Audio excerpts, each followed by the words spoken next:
Commander Karzek sat alone in the quiet room of the orbital station Jal Tul.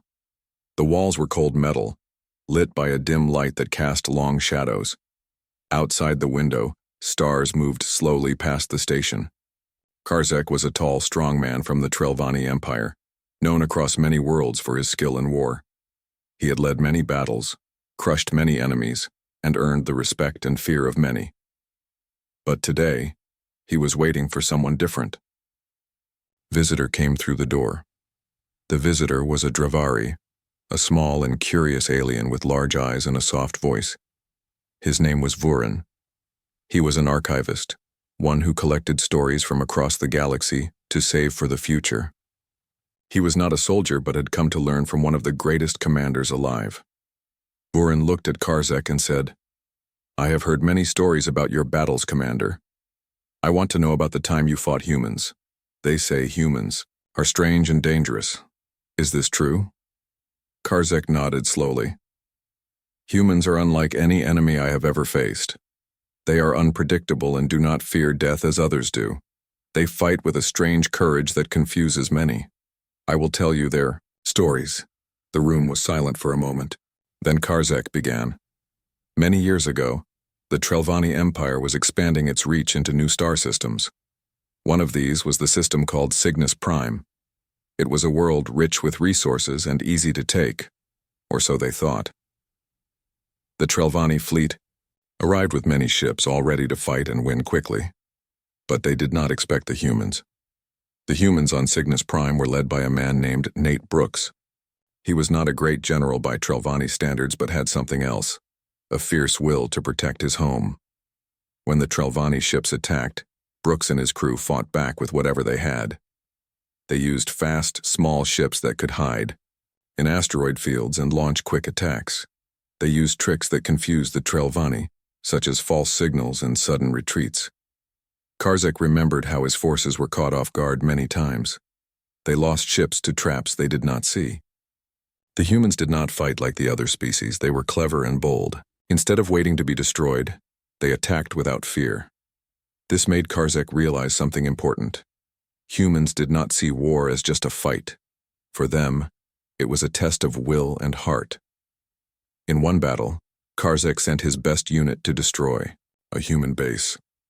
The unit was strong and well-trained, but when they arrived, the humans had already set a trap. The Trelvani soldiers were surrounded by hidden mines and snipers. Many were lost before they could escape. After this, Karzek studied the humans more carefully. He saw that they used many strange tactics. They worked as teams, but each soldier could act on their own when needed. They used their environment well, hiding in places no one expected. Most of all, they did not give up, even when all seemed lost. The war on Cygnus Prime lasted longer than anyone expected. The Trelvani Empire thought they could take the planet in weeks, but the humans held out for months. This frustrated Karzek and made him respect the enemy more. Vurin listened closely, amazed by the story. "How did the war end?" he asked. Karzek looked out the window.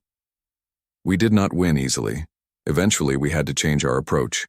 Instead of just fighting, we tried to understand why humans fought so hard. It was not just about land or power. It was about survival, pride, and hope. That made them very dangerous." The archivist nodded slowly. "It sounds like humans are different from other species in many ways."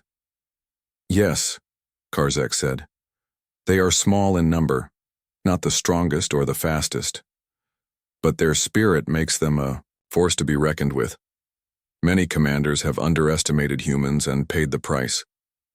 The room grew quiet again. Karzek sat back in his chair, his eyes distant as he remembered the battles. "There is much more to tell," he said quietly, "about how humans fight on ground in space and even in ways no one expects, but this is enough for now."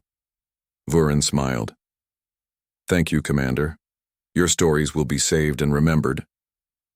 Karzek nodded once more.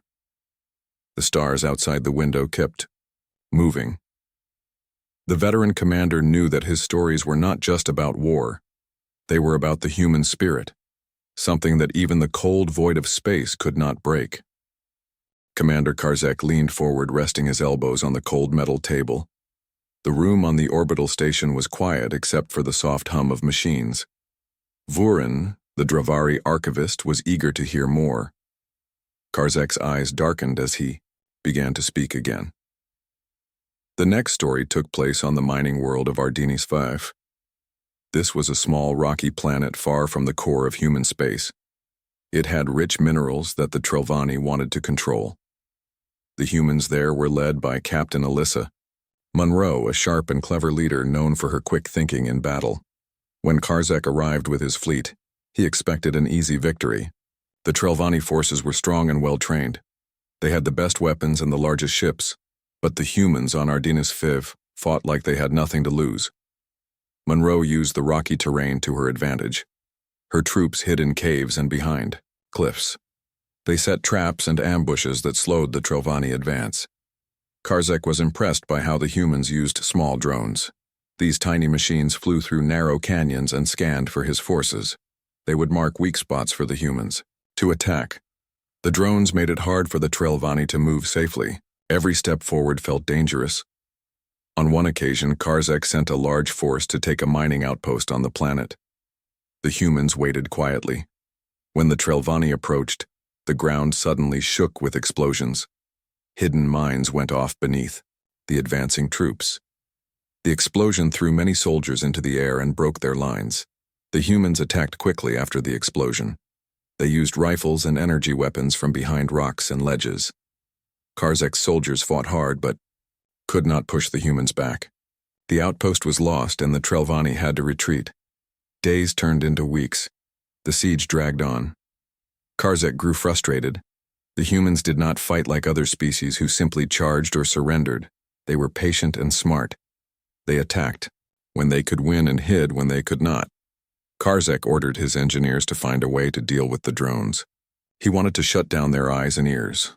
But Monroe was always one step ahead. She had backup drones and a network of sensors hidden deep inside caves. Karzek's forces began to feel trapped. The soldiers under Karzek whispered stories among themselves. They said the humans seemed to know what the Trilvani would do before they did it. They called it a sixth sense. Karzek knew it was not magic. It was skill and experience. The humans studied their enemies and learned fast. Morale in Karzek's army began to fall. The soldiers were tired, hungry, and scared. Many had lost friends in the mines and ambushes. The war was not just physical, it was mental. Karzek saw the fear growing in their eyes. This was new to him. He had fought many wars but never seen his soldiers lose hope so quickly. One night, Karzek walked outside to the battlefield. The cold wind blew across the rocks. The sky was dark, but the stars shone bright. He looked at the distant fires from human camps. They were small but steady, like a heartbeat in the night. He thought about the humans. They had no giant ships or powerful weapons like the Trilvani. They did not have endless soldiers. But they had something else. They had will. They had a reason to fight. Karzek wondered if he had ever seen such determination in any other race. The next day, Karzek called a meeting with his officers. "We cannot break the humans by force," he said. "We must change how we fight. We need to be patient and clever like them." His officers were shocked. Many wanted to end the siege with a strong attack, but Karzek was firm. He believed that fighting fire with fire was the only way to win against humans. Karzek spent days planning new strategies. He ordered small, fast teams to move quietly and gather information. He had engineers create better defenses against the drones. He sent messengers to scout far ahead. He wanted to learn from the humans and use their own tactics. Slowly, the tide of the war began to turn. The Trilvani learned to expect traps and false attacks. They moved more carefully and worked together more closely. The soldiers' fear began to lessen. Karzek still did not trust the humans. He knew they would fight to the last breath. But he respected their courage and mind. He realized the war on Ardinis 5 was not just a battle for minerals. It was a test of will between two very different peoples. When Vurin listened to the story, his eyes widened. The humans sound like strong fighters, he said. Not just in battle, but in mind. Karzek nodded. Yes. They fight not just with weapons, but with their minds and hearts. That is what makes them so hard to beat. The archivist took notes carefully. He knew these stories would teach others about the true nature of humans, not just as enemies, but as beings with a fierce spirit. Karzek looked out again at the stars. There are more stories, he said quietly. Stories about how humans fight in space and how they use fear and silence as weapons, but those are for another time. Vuren smiled and stood to leave. Thank you, Commander. Your stories are important. They will be remembered. Karzek watched the archivist walk away. The stars outside the window kept moving. The veteran, Commander, knew that the war with humans was far from over, and their stories had only just begun. Commander Karzek's voice grew quieter as he told the next tale. It was about a battle in space above the gas giant Varelion. This battle was different from the others. It was quiet and strange, but it left a deep mark on Karzek and his forces. The Trelvani fleet had been moving through the system when their communications suddenly stopped. Their ships could no longer send or receive messages. No one could talk to each other or to command. This was the work of the humans. Commander Eric Duran led the human stealth ships. These were small and fast vessels designed to avoid detection. They moved like shadows in space. Duran's ships did not attack directly. Instead, they slipped behind the Trelvani fleet and disabled their communication satellites and relay ships. Without communication, the Trelvani fleet was blind and silent. Ships could not coordinate attacks or warnings. The crews grew tense and nervous. They began to fear betrayal from inside because they could not be sure who was still loyal. Karzek watched as fear spread among his soldiers. They whispered about spies and traitors. The silence was worse than any battle noise. It made the Trelvani question everything and everyone. The humans took advantage of this fear. They used strange audio signals that played on the Trelvani channels. These signals sounded like whispers speaking in broken Trelvani words. The voices seemed to come from nowhere. They made the soldiers doubt each other. Karzek called this battle the Whispering Sky. It was not a fight with weapons, but a fight with fear. The humans showed that they could use the mind as a weapon. The Trelvani fleet tried to find the source of the signals but failed. The stealth ships moved quickly and vanished before they could be caught. This cat-and-mouse game went on for days. Karzek saw the toll on his commanders.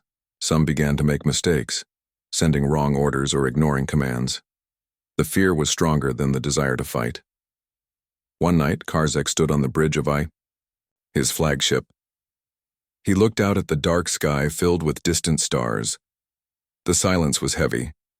He knew this was one of the hardest moments in his long career. He spoke to his officers. We cannot let fear control us.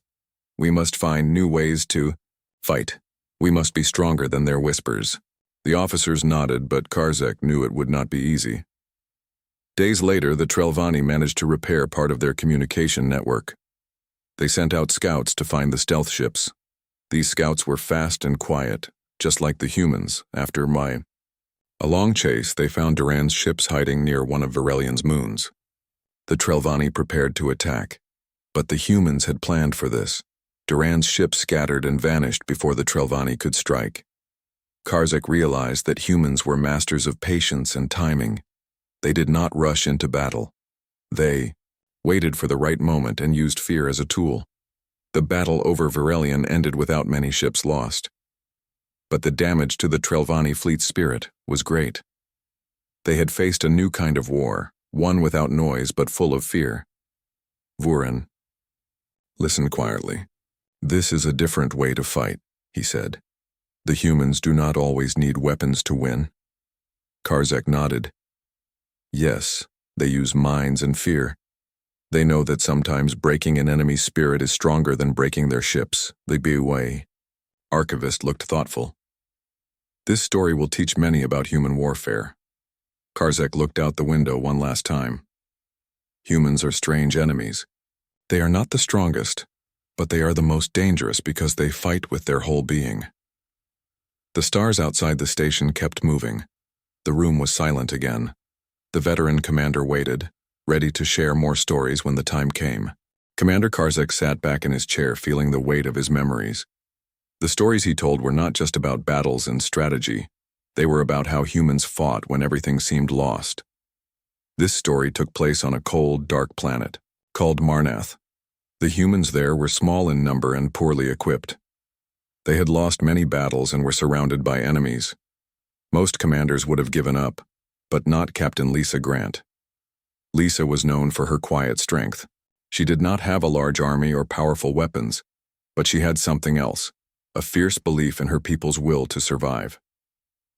When the enemy forces closed in, Lisa ordered her troops to hide in the underground tunnels that ran beneath the planet's surface.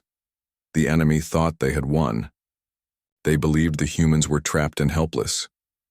But Lisa and her troops waited patiently in the dark, cold tunnels. They lived on very little food and water.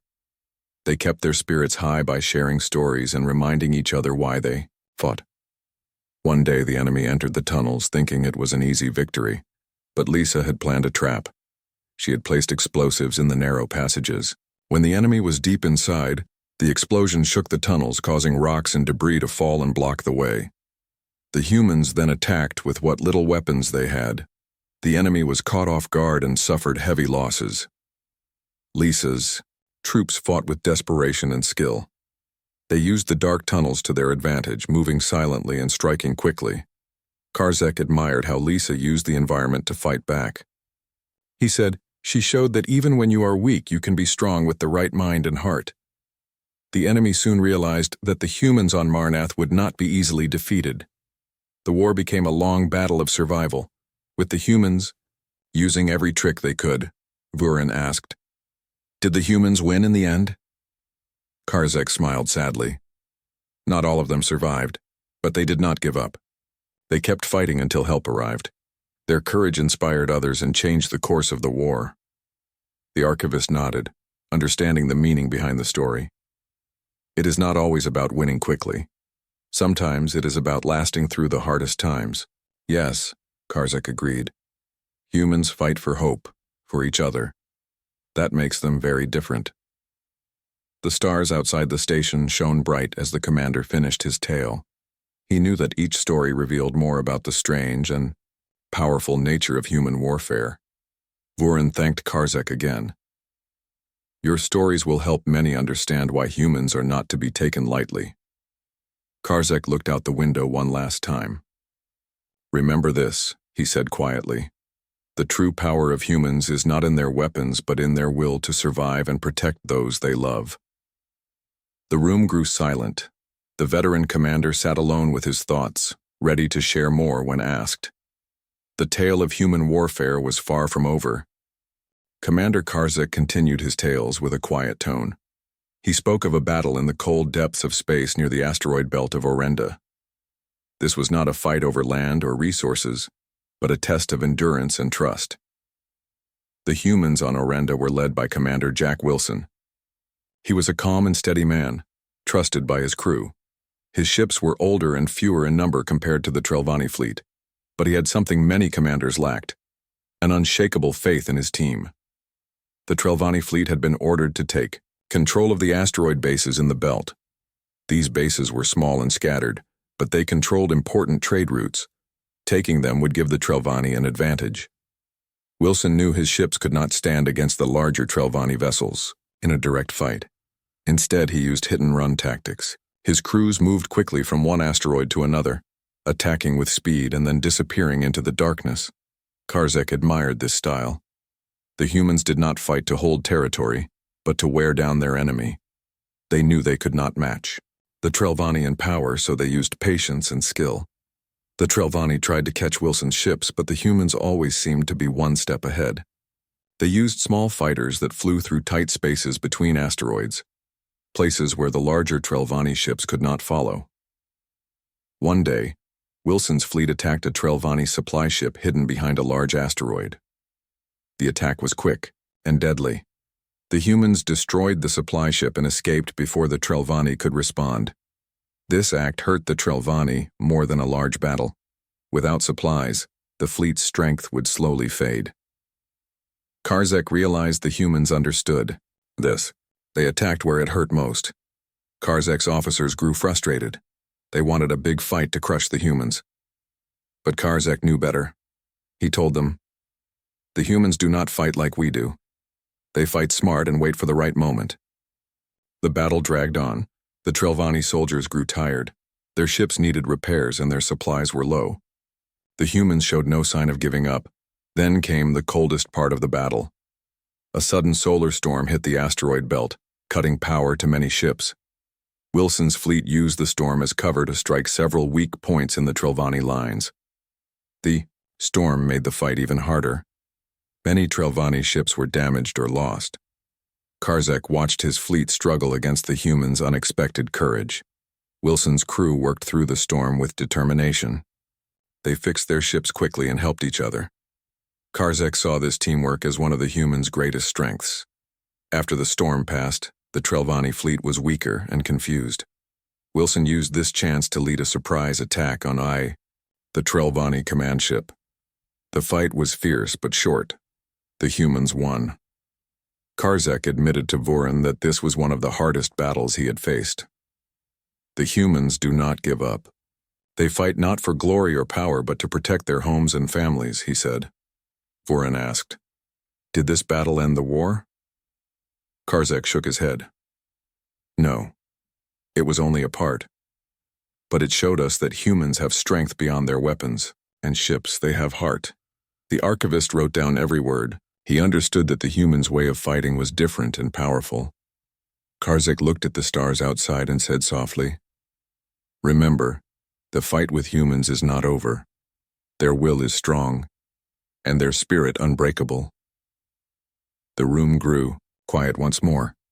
The veteran commander sat deep in thought, ready to tell the last story when the time came. Commander Karzek knew this last story was the most important.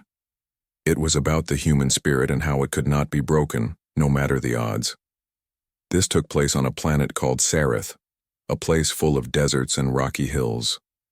The humans there were led by Major Rachel Lane. She was young but fierce, with a sharp mind and a strong heart. The Trelvani forces had surrounded Sareth with a large army. They wanted to crush the humans quickly, but Rachel did not plan to give up. She gathered her troops and told them, "We may be small, but we are strong. We fight for our home and for each other. We will not lose." The humans on Sareth used every tool they had. They built hidden bunkers and used camouflage to hide from the enemy. They set traps and made the enemy believe their numbers were bigger than they really were. Karzek remembered how the humans on Sareth would fight at night. They moved silently, striking quickly, then disappearing into the desert. The Trelvani grew frustrated. They could not find the humans, and each attack cost them soldiers and resources. One night, Rachel led a small team to attack a supply convoy. They moved through the desert under the stars, careful and quiet. They destroyed the convoy without making a sound. The loss of supplies hurt the Trelvani army deeply. Karzek told Vorin, "Rachel's men fought with skill and courage. They never stopped believing, even when things looked hopeless." The war on Sareth went on for months. The humans kept fighting with hope and determination. Finally, help came. Human reinforcements arrived and joined the battle. The Trelvani were forced to retreat. Karzek smiled as he finished the story. The humans never gave up. Their spirit is their greatest weapon. Vorin stood and bowed. "Thank you, Commander. Your stories will change how others see humans." Karzek watched the archivist leave. The stars outside were bright, shining like the human spirit he had come to respect. He knew the war with humans was far from over, but he also knew one truth. Humans fight with heart, and that made all the difference.